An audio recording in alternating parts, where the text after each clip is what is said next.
À vendre, quartier résidentiel de Chantonnay, pavillon de plein pied, 3 chambres, un bureau, 800 mètres carrés de terrain. On est aux alentours des 180 000 €, frais d'agence inclus. C'est un prix correct par rapport au marché actuel. Voilà. Donc c'est un pavillon qui devrait se vendre très rapidement.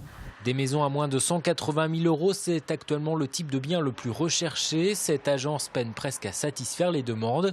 Après une année 2009 catastrophique et près de 5 ans de stagnation, Florence Landreau voit revenir depuis 6 mois les couples qui veulent acheter pour la première fois. C'est plutôt des primo-accédants, donc entre 25 et 35 voire 40 ans, qui étaient en attente en fait par rapport à leur situation de travail.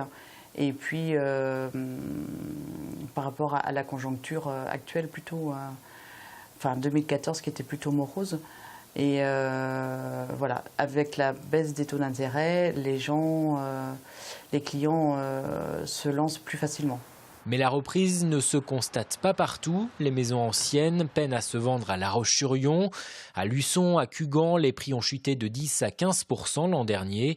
Sur le littoral, en revanche, le marché de l'immobilier reste dynamique, notamment à Saint-Vincent-sur-Jard, la Bardemont ou Bretignolles. Les prix ont grimpé en moyenne de 2,8% de Noirmoutier à Talmont. Ce marché résiste, qui est plutôt pour moi un facteur d'optimisme parce que ce sont des marchés qui normalement sont assez sensibles avec une forte proportion de résidences secondaires et le fait que les marchés se tiennent bien, ça démontre bien qu'on n'a pas eu de bulle spéculative qui se mettrait à exploser.